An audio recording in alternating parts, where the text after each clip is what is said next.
wax badan waxaa aragteen annagoo ka hadlayna kaliya dhulalka iyo guryaha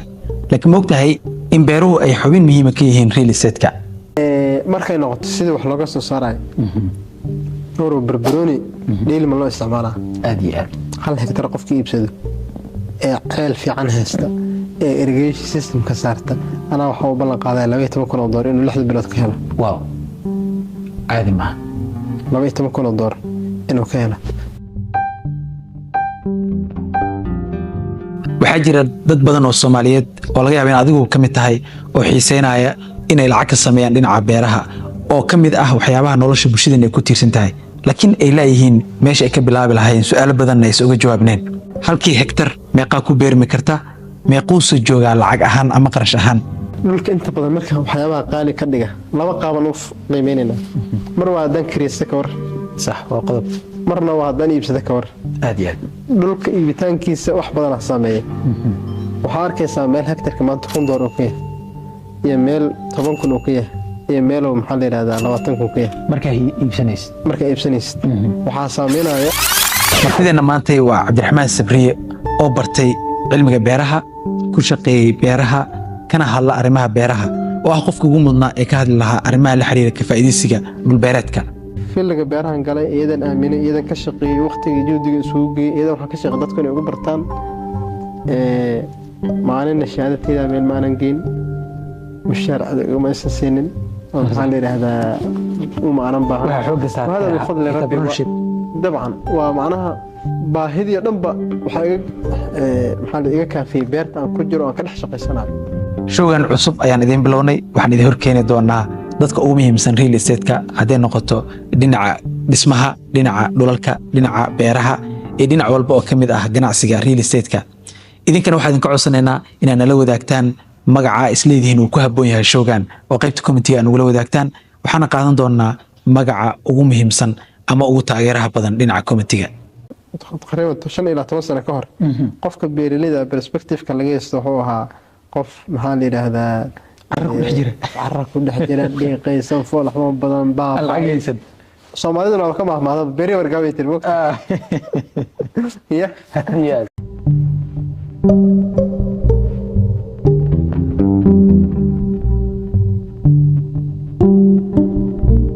anagu ka duulayna marka muhiimadda ay beeruhu u leedahay nolosha bulshada Soomaaliyeed waxaan ka dhignay xalqada koowaad ee barnaamijka in aan uga hadalno dhul beereedka iyo sida looga faa'iideysan karo ka ganacsi ahaan maalgashiga ugu habboon ee qofku ku sameyn karo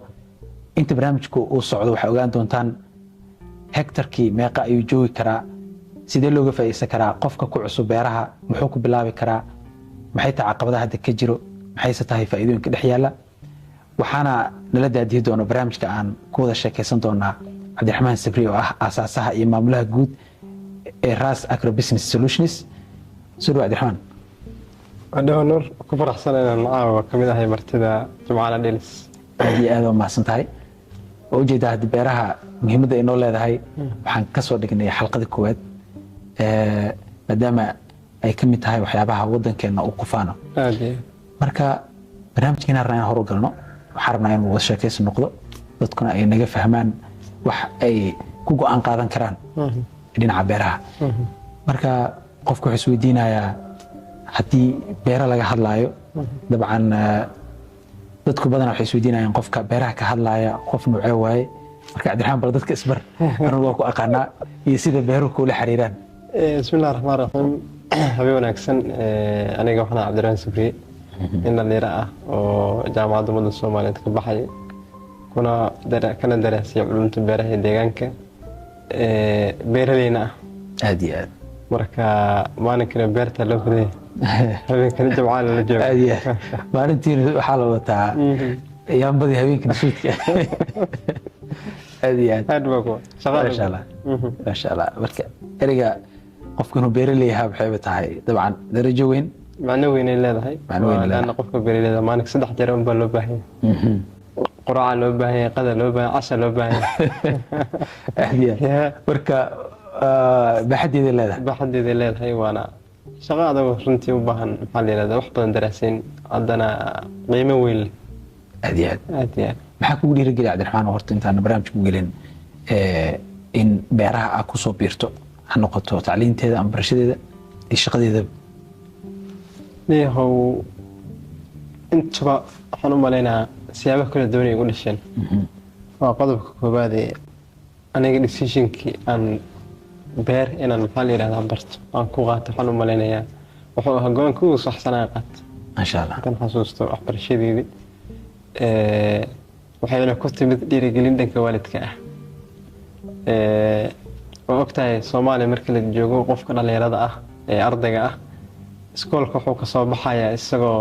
physics iyo maxaa la yiraahdaa xisaab iyo tarbiya carabi taariikh juqraafi inta soo qaat qofka ardayga markuu ka soo baxo iskuulka ma oga wuxuu baran lahaa qaarkood dadku ma wada oga laana wax kala isaga waa mustaqaf xamal wax badan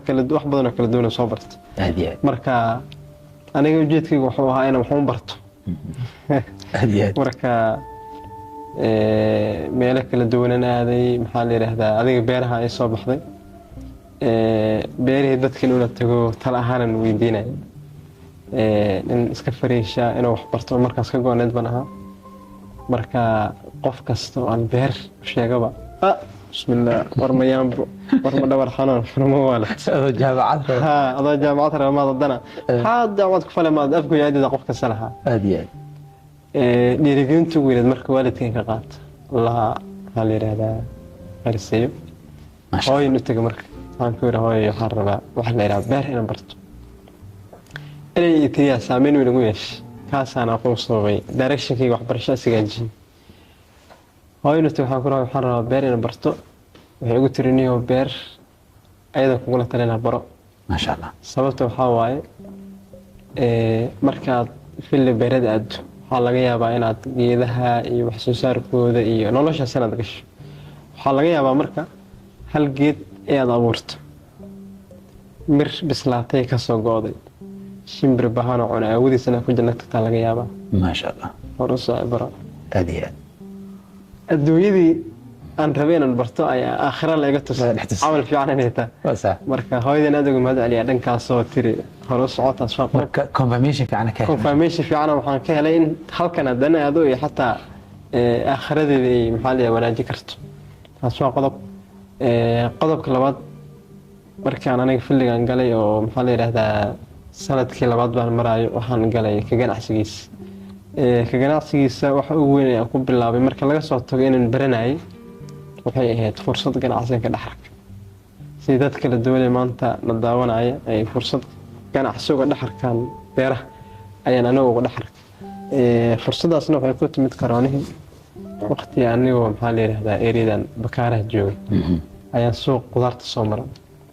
marka maadaama baranayo wax badan waxaan ku jiray indheentiisa suuqyada qudaarta maxaa halbeega qudaarta si loo iibiyo dalaalada qaarkood inaan barto dadka ka ganacsi waxyaabahan aad ugu mashquulsan inaan fahmo soo shaqeeyo marka maalin ma kamid anigoo suuqa jooga ayaa waxaan arkay yaanyo ka buuxda karatoon aad u badan kaljarka Soomaaliyeed wuxuu yahay qudaarta marka la soo qaadana agaag lagu soo qaada agaag lagu soo shubaa ama fustuhira lagu soo shubaa ama jawaano suuqa la keenaa marka waxaan isweydiinay way dadkan ayadan soo saaray ay ugu duugin dadka kale oo kartoon igu soo shubay laana waxaan fahamsanahay kartoonka isaga lacag jooga sax way xariga ku xiran kartoonka kartoon nidaamsan maama ibinaysa marka waxaan ku rimaa maxaa dad ku qasbeenay ka soo shubaan kartoon oo beerta dadkeeda waxay ugu duugin dadka kale marka iyada waxay ugu tiri oryaanyadan anaga dalbanay oo Kenya ka keenay Ethiopia ka keenay waxay tiri hadda aniga dalbaday Ethiopia ka soo qaaday magaalada Jigjigo dhow ii sheegtay waxaan keenay Hargeysa laga soo qaaday gaalkacay timid gaalkacay laga soo qaaday xamarsas ku timid bismillah waa yaaya safar dheer soo gashay marka yaayaan cunayno oo safar soo gashay waxa cajiib ah marka yaayada daraaseen sameeyay waxaan ogaanayaa yaayada gaalkacay taal iyo tambulsho taal tan gaalkacay raqiisan sababtoo ah Ethiopia noogu dhowda muqdisho markii la joogo Ethiopia muqdisho iyo gaalkacay noogu dhow marka saarti beerada ugu dhow marka saarti laakiin hadii aan soo saari karin agtaada maxaa la yiraahdaa sax waay gobolka la ka raqiisanaan karo wadanka la kaaga dhow marka meeshii xoogaa caqabad badan inay jirto ayaan arkay waxaa ii soo baxday inaan shaqadan galo oo dhaqaale aan ka samayn karo oo maxaa la yidhahdaa hore uga socdo. Aan xasuustaa semesterkii saddexaad in markaas bilaabayay shaqadii waan galay. maxaa la yidhahdaa greenhouse aan sameynay aduu muddo dheer kadib waxoogaa aan daraasaynay ilaa 3 bilood 4 bilood aan daraaso badan ku jirnay. smart farming waxaa baa loo yaqaano greenhouse sida ayaan maxaa la yidhahdaa beeraha casriga ayaan bilownay. khudaar badan ayaan maxaa la yidhahdaa sida ku soo saaray. targetkiina marka wuxuu ahaa oo marka hore aan ka dhignay dadku ayagaaba hadda wax beeraha ka soo saara maxaa wadanka gudihiisa ka bixi kara laakiin dibadda ka yimaada ayaan aad in hal abuur inaan ku darno oo dadka kale aan suuqa lagu cirin laakiin waxyaaba wadanka bixi kara sidii ayadaas oo kale ana waa ogeyn ayaan xoogaa waqti gelisay inaan sameyno. marka shaqadii galnay corona sida noogu dhaca laakiin waxaa la yiraahdaa mugtaa musiibata qowmin cinda qowmin faa'id ya macnaa musiibada qofku dhacdo qolo kale faa'iido tahay. anaga maadaama Ethiopia iyo kay laga keeni jiray yaayada corona uu dhaca isku socodka u xirmay anagana aan wadanka gudihiisa ka soo saarayno yaayadii $1 iyo $2 $1 iyo $1 bar joogto ayaa hal mar waxay u kacday $3 sax anaga marka corona marka ma dhihi karaa ninka uu reeyay coronavirus ka faa'iiday dadka faa'iido ku jiraan aad iyo aad marka waqtigii iyo waxaan anaga wax noo soo gaayeen iyo waxa isyeeshay waqtigii waxaan leeyahay corona uu dhacay meesha marka suuqa anaga waxaan la soconaa suuqa laana suuqa ma aanan saameyn karin oo production kan waa yaraa tijaabo markaan sameeyeen marka waxay noqotay iyadii $3 la gado maxaa la yiraahdaa dhimandigeedu xoogaa u aad baday xaafadii la wada jooga laga soo bixin aad iyo marka shaqo dheer horjeedaan soo marnay alxamdulillah hadda hal xabaa lagu bilaabo laakiin maanta greenhouse aad u badan oo maxaa la yiraahdaa ma sha Allah aad ku dhow aad aan la socdaa soo hektarro kala duwan oo maxaa la yiraahdaa calafka hoola meel ku beerna meel khudaarta iyo company-gan weyn oo hadda aad soo booqatay xafiiskiisa shaqo weyn ras akra business ma sha Allah adana horta aad ma santahay dad badan ay isleeyihiin ninkii jimcaal dhiilisaha waxa ka galay beeraha laakiin dadka nagu xiran wuxuu badan yihiin dadka fikiraya xagee maanta maalgelin lagu sameyn karaa. anaga marka maadaama real estate-ka agriculture ama beeruhu ay wax muhiim ka yihiin waa sababta aan isugu raadinayno in dadku xog ka helaan. meesha socdo xitaa marka mugdi waaye badanaa xog fiican lagama hayo beeraha. adaad intaan ka aqaano dadku waxa ka mid tahay dhalinyarada ah oo hal abuurka ku kordhiyay beeraha maxaan ku raahdaa sidii hore si ka duwan uga ganacsanayo. marka dadka kale inay ogaadaan rabnaa bal horta maxaa fursada ka dhex jira maxaa caqabad ka dhex jira qofku inuu beeraha Soomaaliya galo maxay ka dhigan tahay yani markiiba maxaa ka hor imaanayo maxaa fursado yaalo easy to start yani maxaa in la bilaabo ku sahlan qofka waliba beginnerka ah dabcan cusub kara. iyo Soomaaliya markaad joogto oo aad filligan beeraha soo gasho kun waji oo fursad ah oo caqabada ah ayaa ka hor imaanaya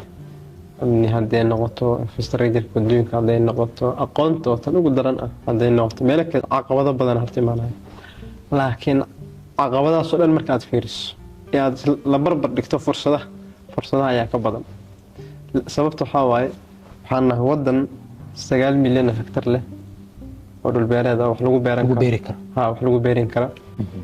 haddana cuntadiisa aan soo saari karin maxaa la khudaarti heer cuntadu waa laba midna waa khudaarti iyo fruitka kuwaas isla socda koona waa cereals kale isticmaalayo qutul daruuriga raashinka caadiga ah digirta iyo masagada galleyda iyo waxay inta kaleba ma soo saar karno 100% inta online xitaa inta online iska dhaf hadda waqtiga oo maxaa la yiraahdaa Ukraine iyo dagaalada markay dhaceen anaga inta badan India ka keenaa bariiska India wadid inay maxaa la yiraahdaa bariiskeeda bixiso laana shortage ka cabsanaysa bariiska waddanka waa qaaliyo Soomaalida qaarkood waa loo diiday waxaa dhacday marka alternative la raadsho ka waran maanta Soomaaliya hadii albaabada la isugu dhufto dekada ama dagaal gacanka carabada wax ka socda waa ogtahay haddii badda maanta musiibo ka dhacdo ama xoogaa taag oo anagana soo wajiho Soomaaliya baahi badan ama maxaa la yiraahdaa si loo noolaa doonaa wallaahi ma aqaan hadda nutarkeeda su'aalaha ku jirto sax fursad ugu weyn ay tahay marka qofka inuu hore ka arko waa inuu xal u raadsho haddii mushkil ka dhacdo maanta dekedan Ilaahay ma sababay xal maxaa la yiraahdaa dhibka imaanaya xalkeeda hadda waa inuu qofku raadin karo wadankan bariisa nooga bixi kara ma beerno galeyda waxyaaba cajiibka waxaa kamid oo hadda fursad baa ay tahay inaan sheego wadankan hay'adaha ka shaqeeya WFP hay'adda UN ku qaabishan waxaa waaye cuntada 500 oo metrik tan macnaha 500 oo milyan ya oo kg oo masago iyo qamadi iyo maxaa la yiraahdaa miis ah ayay sanad walba maxaa la yiraahdaa wadankan keenan sax ama Ethiopia iyo meelaha soo dhan loo dhoofiyaa ilaa Soomaaliya waxaa ayaa dawladda Soomaaliya tiri dadkan inta adinka aad maxaa la yiraahdaa bixinaysaan waa inaad wadanka ka iibsataan waxaa la ogaaday 500 metrik tan يعني 100 متر tan wadanka laga soo saari karo awood hadda jirta marka loo fiiriyo dawladdu waxay tiri ilaa wax soo saarkan yani waxaan aad soo dhoofineysaan oo aad wadanka gudihiisa aad keenaysaan beeraleyda Soomaaliyeed ka iibsada markii ay aqbaleen waxaa la ogaaday in capacity-gaas beeraleyda Soomaaliyeed inaysan lahayn oo wax soo saarkaas buu yahay marka macnaha fursado aad u ballaaran yihiin mooska Soomaaliya adduunka laga jecel yahay marka qaar shirar waxaan tagaa caalami oo beeraha oo Asia iyo Afrika ka dhaca wadanka markaan tago waxa la sheegaa in waxaan ogaaday inay og yihiin in mooskan aad u macaya sax way mooska maanta lama dhoofiyo yani xataa dhoofis ma galo linti aad ogeedo maxaa la yiraahdaa ganacsiga aad ogeed ku jirto xoogaa tag badan ka dira waa sax sisinta ayaa waxa dhacay loo soo dhoofiyo ganacsatada Soomaaliyeed sida burburku dhaca waxay aad uga faa'iideen markii xilliga beeraha la joogo sisinta iyo maxaa la yiraahdaa linta maanta inta in la dhoofiyaday adag tahay laana wax soo saarkooda yar marka wadan dhan oo waxaan nahay maxaa la yiraahdaa qudaartiisa qutulyumka ah dibadda ay uga timaado raashinka oo dibadda uga yimaado aniga ma aqaan maanta Soomaaliya wax laga soo saaro la dhoofi karo hadii jiraan aad yurihiin aadiya waxaan dhihi karaa liinta oo marka qaar aad naftirkeeda hadda gaabasta ku soo jirta iyadana caqabada badan oo ku gaadaamana ku haaya maana ya mar hore dad badan xoogaa ka sii dhamaan lahaayeen marka intaasoo at the same time waxa qof kasta ay tahay inuu ogaado maankiisa ku jirto 9 milyan ku dhawaad oo dhul beereed ah oo hektar oo wax lagu beeran karo ayaanu leenahay marka waxaas xalkooda ayaa waxay keenayaan inay ku tusto fursadda aadiya aniga hadda waxaan filligan soo galay 2000 iyo anoo fariisa oo jaamacadda ka soo baxa qofka hadda daawanaya ee dhalinyarada ah ama rab business loo galo waxaan tusaale ku siin karaa jaamacadda ka baxay iskool Muqdisho nooga baxay jaamacad Muqdisho nooga baxay waligii mushaaricada qamaana qaadan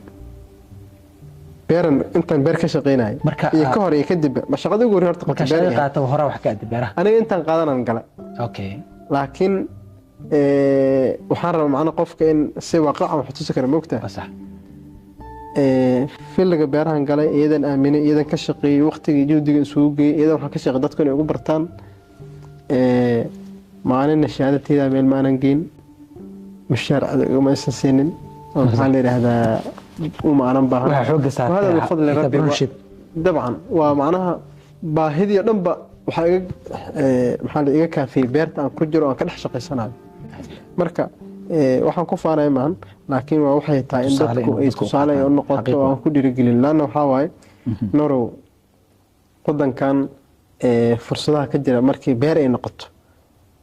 aniga iyo adiga iyo 500 kun oo kale wadankan joogta xitaa hadii ku waxba kama qaban karno waa sax marka dadka inaan ku dhiirigelino tusna waxaana meeshaan yaala meeshaan maanta ku qeynta kale qaadada dhan oo qaata waajibna saaran waa aadiya marka Cabdiraxmaan oo aad maasan tahay wax badan laga baran karaa qisadaada lifteeda waxay tahay dhiirigelin qof dhalinyaro ah wadanka wax ku bartay in uu filli wadanka uu xanuunsan yahay la dhihi karo inuu inta galo oo ka sameeyo waxaan ka horumar noocaas marka su'aalaha dadka soo diinayaan badanaa waxa kamid ah in hadda beeraha waa dhiga fiican yahay guryaha iyo waxaas waxa laga yaabaa inaan wax badan ka fahmi lahaa su-aasha marka aan dareemayo waxay tahay tusaale ahaan qofka rabo maanta inuu bilaabo beeraha caqabadahaas jira waa run ayagaa fursad loo bedeli karaaba ganacsigaas ku dhisan yahay laakiin haddii la dhaho hala sii tilmaamo tusaale oo qofka beginnerka ama maanta cusub bilowga ama waa diaspora ama waa dhalinyaro ama waa qof shaqeeya ama waa qof rababa inuu beeraha galo nooc walba ahaado ama ganacsade wax weyn ku fikirayo maxaa dhihi karaa 1 2 3 haddaa bilowdo meeshaas waxbaad ka keeni kartaa caqabada maya yani ganacsiyada aragti waxaan ka wadaa aidooyinka ama waxa loo yaqaano fikradaha ganacsi ee beeraha kasi dhex jiro ilaa ayaga wax weyn oo qaybo kala duwan ah fikradaha ganacsi horta iska yar ballaaran waxna waa wax qofka dhalinyarada ah ee freshka ah ee hadii uu ku bilaabo maxaa la yiraahdaa bilowga iyo nolosha sax hadda uu soo fuulo ya keenaya waxna waa wax shirkadaha waaweyn ay tahay inay arkaan laakiin أنا أنت بدل هنا الله لا وصل waxaan ogahay sida ay muhiim u tahay in horta ugu yaraan filaga soo galaan ku tababartaan marka sidee waxaan isweydiinayaa qofka dhalinyarada filaga inta ku soo galo ku tababarto maxaa la ugu gudbi karaa nolosha sare greenhouse maanta waxay ruwa magaalada banaankeeda laga sameyn karaa qofku haddii uu helo 3 greenhouse 5 greenhouse oo laga yaabo inay ku kacayaan wax ka hooseeya $20,000 waxaa laga yaabaa in noloshiisa ay kaafiso su'aalan ku siina yaanyada aan maalin walba cunno yaa ka timaada Ethiopia tusaalahaan si kala daan kugu dhigay 2019 filigan soo galay 2019 marka filiga soo galay qajaarka iyo yaanyada dibadda ka imaanay laakiin maanta dadku waxay gaareen in qajaarka waddanka laga soo wada saari karo oo isku filnaa kara isku filnaa shaqada la gaaro laakiin yaanyada yaran isticmaalayno ee guri kasta subax walba laga isticmaalo waxaan aaminsanahay 10% soo ma saaro inta kale dibadda ka timaada marka wax kalena maahan xoogaa aqoonteeda iyo dadaalkeeda iyo dadka oo yar ayaa xoogaa wax badan isku biirsada marka yaanyada maanta $1 ee bari suuqan ka joogtaa hal greenhouse oo maxaa la yiraahdaa kiiladi صح $1 bari ka joogtaa qofkii sameeyay 40 mitir greenhouse ah iyo 8 mitir oo balac waxa laga yaabaa inuu ka soo saari karo maxaa la yiraahdaa 9,000 oo kiilo okay marka 9,000 oo kiilo $1 bar ku dhuf waa lacag badan waxa laga yaabaa marka 40% inay qarshaan ku gasho adiga si kala daan kugu dhigo nin dhalinyaro ah oo jaamacadda ka soo baxay hal greenhouse markuu sameeysto waa 6 biloodba 6,000 oo ka soo saaran karaya yaanyada marka ayada waqtigeeda tusaale hadaan ayada hoos u galno kale hadii ayada loo galo tusaalaan 6 bilood ay ayada dhab qaadanaysaa oo marka aad beertid gurashada 6 maalin kadib aad goranaysaa laakiin maalin walba iyo maalin dhaaf ayaa waxa u goranaysaa ilaa maxaa la yiraahdaa 4 bilood marka 2 bilood ay baxayso iyo 4 bilood oo gurasho ah 6daas bilood waxa laga yaabaa inaad ku sameyn kartaa halka beer $6,000 waa tusaale fiican faa'iido ah marka waa tusaale fiican qofka dhalinyarada ah marka qof beeraley ah wax inta isku maqanacay magaalada expensive noqonaysa laakiin waxay noqonaysaa meel oo qofku noloshan maxaa la yiraahdaa dabaqada sare ah oo ka arki karo ama ganacsi waaweyn oo ka arki karo ama uu guri karo inuu soo saaro yani intaas oo 100 hektar inuu beeran karaayo oo fursado kale beereed ugu sii gudbi karo aad iyo aad dhanka shirkadaha iyo ganacsatada waaweyn markay noqotana mooska wadanka oo adduunka laga rabo maanta ma dhoofi karno sax way sisinti ma dhoofi karno lindanaanti ma dhoofi karno marka dhulkina waa wada faaruq sax way caqabado inta badan infrastructure jira waxa capacity ganacsiga la karta waa weyn dabcan ha capacity oo waxa fiir si kala daan kugu dhigo calafka xoolaha waa xooluhu ay cunayaan cawska ay cunayaan waa Soomaaliya sanad walba abaar ka dhaco abaarahaas waxay saameeyaan xoolaha anagana xoolo badan aan leenahay Soomaaliya hadii aan nahay xooleenna waa badida xululiyana waay sanad kasto ay abaar u dhacaan xooleenna u leedaan ayada la soo saari kara cawska xoolaha waa wax ugu dhibka yar la beero macna ya marka qofkii tusaalahan maanta beerto muqdisho kala kugu dhigay muqdisho ma jiro maanta company maqaayadaha intuu tago dhihi kara garanti waxaan idin siinayaa xoolo dheeraan idin keen habeen subax walba jaalanjeedi jiray kamid tahay laakiin yaa xalli karo qof beeraley ah yiraahda capacity fiican haystaa 100 hektar waxaan beeranayaa cawska xoolaha xoolaha haddii wadankan abaaro ka dhacdo xoolaha maxaa la yiraahdaa inta badan dadka heesay baadiyaha jooga waxay ku duceysaa qof ka gatay inay helaan sax waay marka dadkaasna inta u fudaysaa $5 xoolo waagaas lagu heli karaa haddii marka aad cawsaysatana waa wax dadka dhan anfacay dadkii oo dhan anfacayaan aad iyo aad waxaan aniga waxbaan qabo xaqmada filligan beeraha wallahi qof ka shaqeysto waa si kale marka uu dhigo ku cibaadeysanaya dhibaatooyinkan jiro aniga doctor waxaan xasuustaa calafkaas aan ku sheegan beernay waxaan ka fikiraynaa marka in calafka aan beerno xoolaha dagan ee magaalada banaankeeda joogay baadiya aan soo aruurin aan siino markaan maxaa la yiraahdaa calafka beerna daran iyo waxbaan saaray sawiraan ka soo qaaday Facebook aan soo geliyay meelo kala duwan aniga waxaan ka fikiray in ka baxo safar ma isku diyaarinayo baadiyaha tago xoolaha soo aruurso ilaa baahida meel dhow ka taalaay dad badan oo xoolo leeyahay oo xoolaha ana ka leeso magaalada banaankeeda jooga sax waay ayaa jira coos ku baahan waxay noqotay markii dadku ay ogaadeen in maxaa la yiraahdaa cawsan soo saarnay in nuur oo kale soo wali yiraahdaa ninkaas Cabdiraxmaan Sabriya istaqaalin walaalo waxaan rabaa inuu maxaa la yiraahdaa cawska siga iibsado sax waay baahida xoolaha ay u qabaan ilaan qof marka qofka maxaa la yiraahdaa qofka ku soo xukun war walaalo hebela neefkiisa dhibar raba aan laga soo saareen baayo u dhintay nin inuu tago marka oo aad i soo wala ka iibsado ninkii waxaan ogaaday xoolaha inuu siiyo maadaama cawska loo waayay ee cuni lahaayeen waxay sameeyaan kartoonada maragta kartoonada biyo la dhigaa hal habeen la yaalan kadib waxaa la siiyo xoolaha saasa neefka caana looga raadinaya waa arrin khatarteeda leh laana wax kale alternative qofka uu siibo waay soo ma jid waxaa markay noqotay in anaga qorsheyn isku bedelo xoolihii aan islaan naaxiyaan iska dhaafno ay noqoto dadka si kale looga iibiyo sax waay marka waxa laga sheekeyn karaa filligan soo garo caqabado xalinaya marka qofka dhalinyarada ee wadankan joogo marka uu fahmay inuu filligan aado horta noloshiisa maxaa la yiraahdaa macno badan u yeelaa isku filnaansho horta qofku gaara sax وانا يعني بفت graduation صح وقفكم سمينا مركو فيليغان سكر صحيح وفقره كقلن جبنا وفيلي يس ددال u baahan oo maxaa la yiraahdaa waqti badan iyo juhdi badan raba laakiin qofku aad all noloshiisa horta ku saxa noloshiisa markuu saxana wadankiisa maxaa la yiraahdaa oo filigan beel wuxuu ku fiicay qofka soo gala isbedel kasto ku sameeyo wadanka ku soo laabana sax waa arrin national aniga markaan filigan soo galay qofku ugu horeeyay oo ka iibiyay yaayo waa wax yar oo qofka maxaa la yiraahdaa subax kasta la cuno haween ma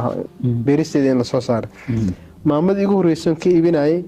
qalb waa ii ducas anoo jeeday ducas waxay tiri waa maasanta waqti roobna waa markaas aad waxay tiri 7 maalin ka hor ay Itoobiya ka dalbado gaari waa soo baxay meel la ku jabay macnaha xaalad taagtaag wada deeqa iga sheekays marka qofka adoo jeeda qofka xooga isbedel weyn inta ku dhaco ku duceyso oo adiga iyo waalidka iyo ya sawa jaal jira marka dhalinyaradii dhiig cusub oo ay ku shaqeystaan oo shaqaalanimo xataa ay ku aadin fursadaha waaweyn oo qofka dhalinyarada uu helsan aaminsan waxa kamid ah in noloshiisa oo ku bilowdo shaqo asiga uu leeyahay shaqada beeraha waxa ku bilaaban kartaa shaqo aan adna ku sigareeynin oo adigu aad leedahay oo maxaa la yiraahdaa kofron oo dadaalkaada ku xiran noolo mid kale ku sheega beer waa wax mid kamid ah waxyaaba ugu adag laga shaqeeyo aad u adag laga shaqeeyo at the same time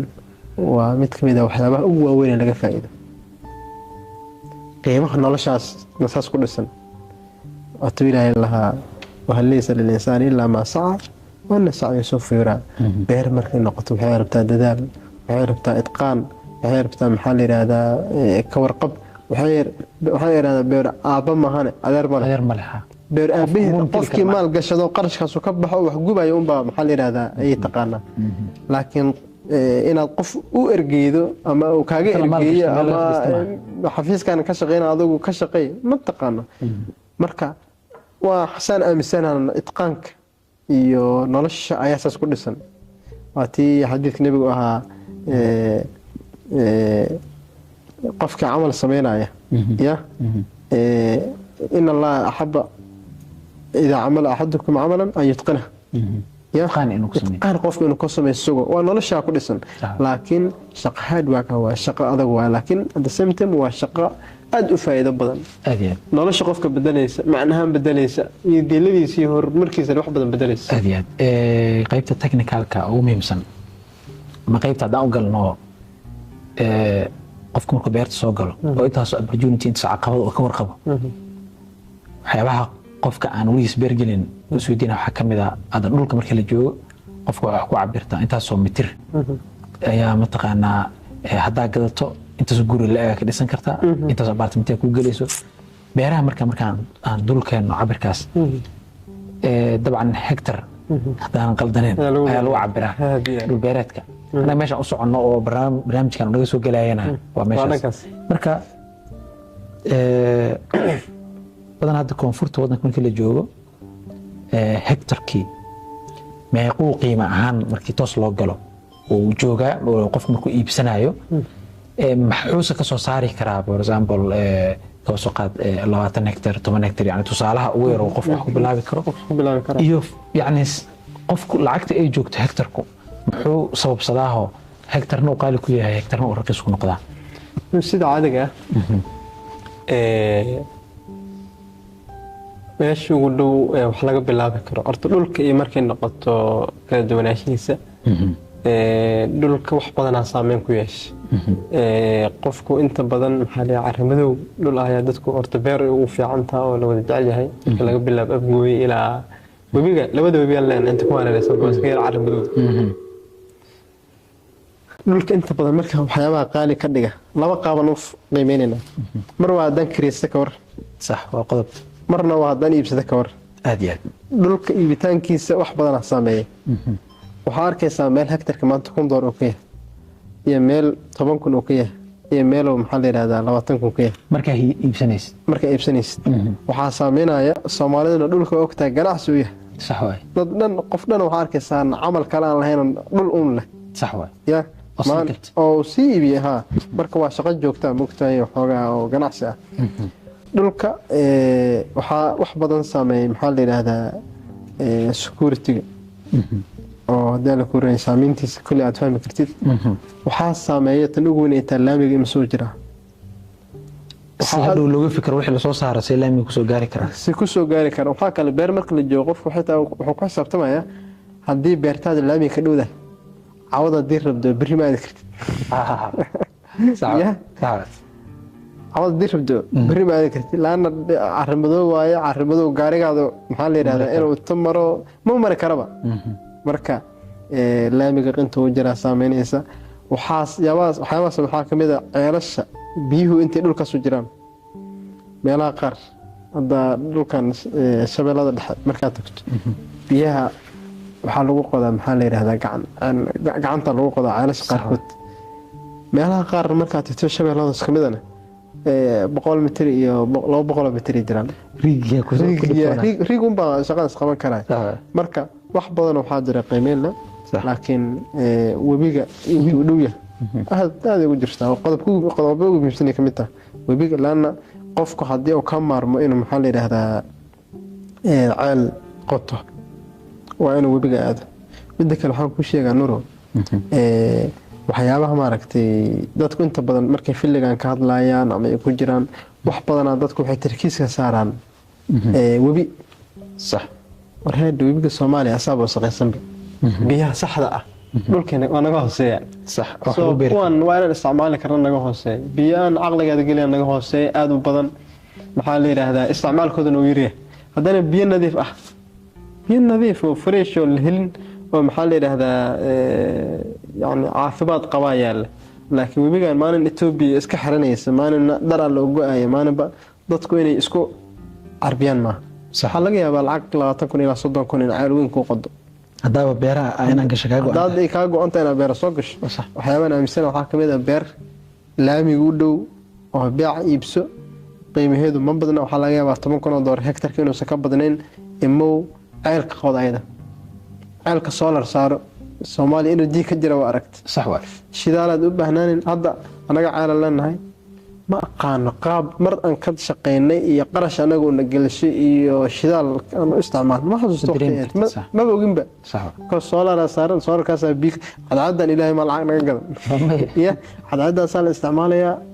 lacag maxaa la yiraahdaa badnaa calka lagu qodaa markay noqoto sidii wax looga soo saarayo oo barbarooni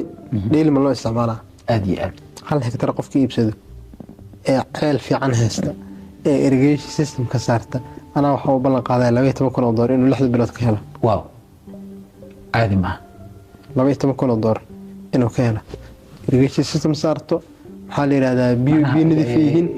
hal shayna maxaa la yiraahdaa irrigation irrigation waa qalab waraab ah waaga hore waxaa la sameyn jiray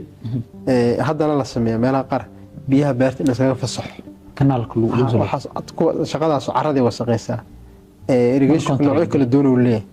nooc waa inaad maxaa la yiraahdaa qaabkaas farowga ah aad waraabiso mid waa kii sprinklerka wareegayo sida roob inaad ugu soo deyso maxaa la yiraahdaa beerta biyaha midna waxaa waaye inaad geed kasta hoostiisa dis biyo saa ugu seenay nus saac ku furnaane carmadooda wata holding capacity fiican leh biyaha ayada cashanaysa mugt biyo nadiif oo fresh ah cabiran meeshaas ku gaaraan aadan ku fahmo marka intaas marka adiga aad isticmaashid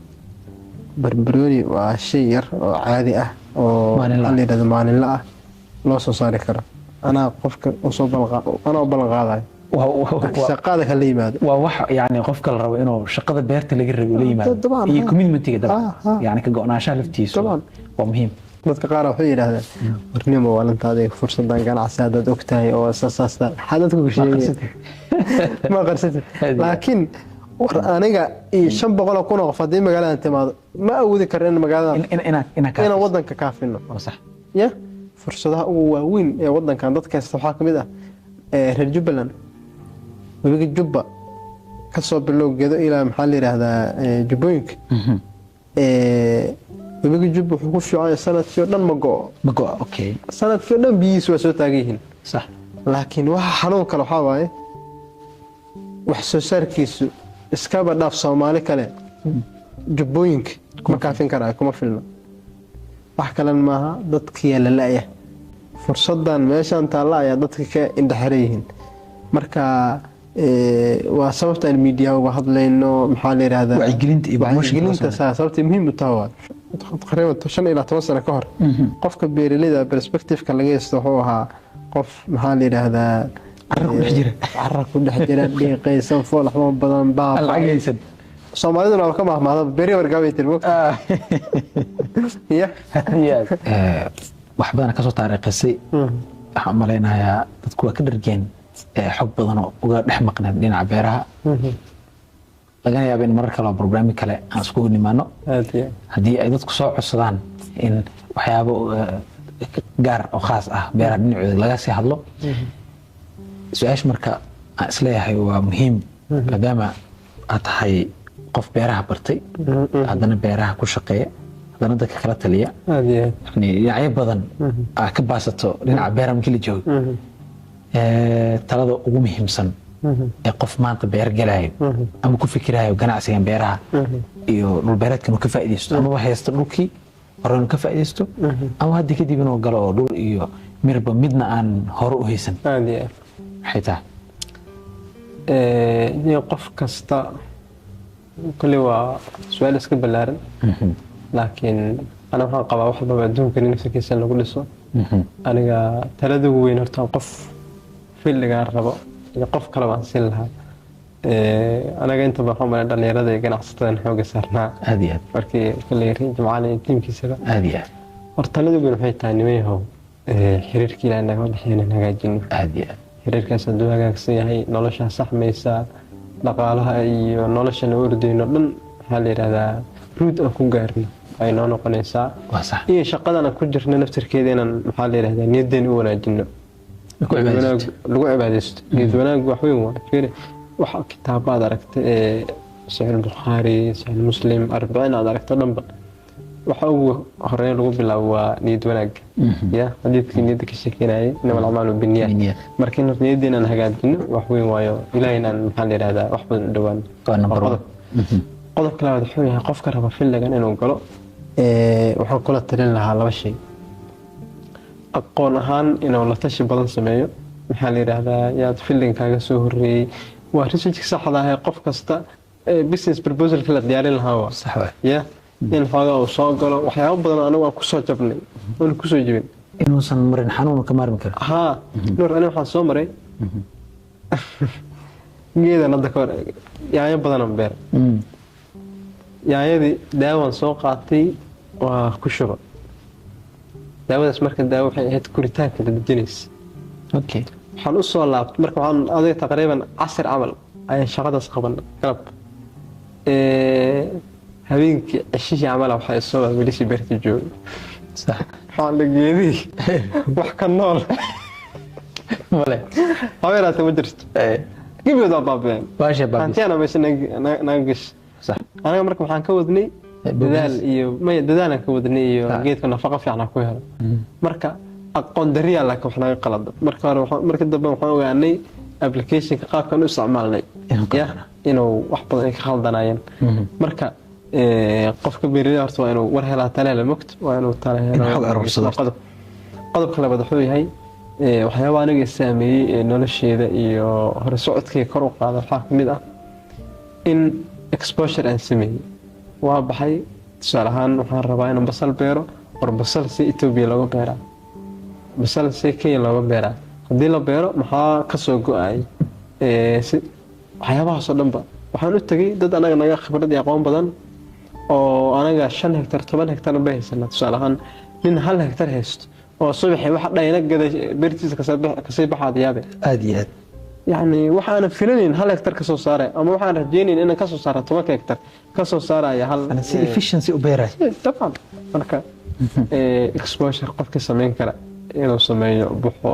keeyay wax looga beeraa wadada noo aqoon badan waxa muddo ku soo jira marka inaas waxaan isleeyahay waa talada ugu waxaa saddexaynaya marka horena uu soo sheegay shaqo walba itqaani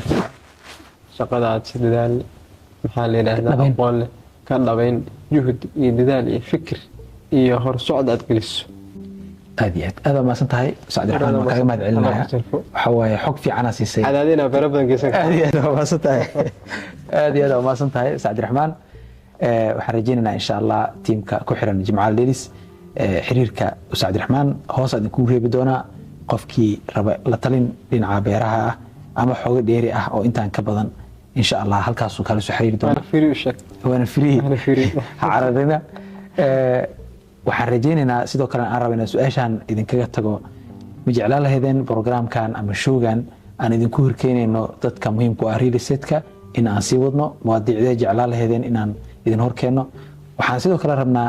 inaan idin ka mid dhigno milkiilayaasha barnaamijkan oo ah keentaan magaciisa magacyo badan aan ugu soo dhacay laakiin waxaan jeclaystay magaca showgan inuu noqdo mid ay leeyihiin dadka ku xiran Jimcaal Leelis marka qaybta community-ga nugula wadaag aad iyo aad u mahadsantihiin thank you